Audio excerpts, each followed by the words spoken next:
છોટાઉદેપુર જિલ્લાના ક્વાંટ તાલુકાના સિહાદા ગામ નજીક ધામણી નદી પર મિની પુલ બનાવવાની માંગને લઈ ગ્રામજનો વર્ષોથી તંત્રને રજૂઆત કરી રહ્યા છે, પરંતુ વહીવટી ઉદાસીનતાના કારણે કોઈ પગલાં લેવાયા નથી। આજે ગામના લોકોએ જર્જરિત કોઝવે પર ઊભા રહીને સૂત્રોચ્ચાર અને ઢોલ વગાડી અનોખી રીતે વિરોધ કર્યો।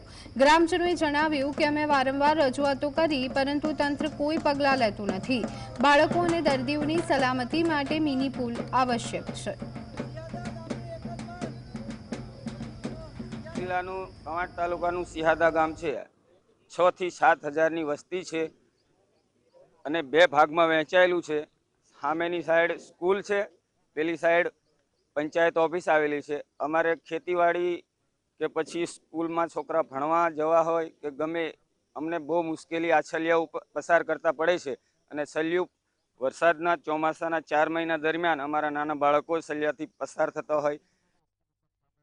ગામની ભૌગોલિક પરિસ્થિતિ એવી છે કે નદીની બેવ સાઈડ આખું ગામ વહેંચાયેલું છે।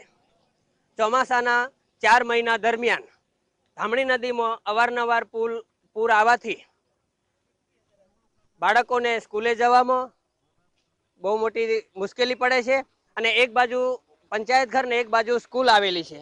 એ સિવાય ગામ બંને બાજુ વહેંચાયેલું હોવાથી ખેતરો પણ આખા ગામના અરસપરસ છે, તો ખેતીવાડીના કામમાં પણ મુશ્કેલી પડે છે।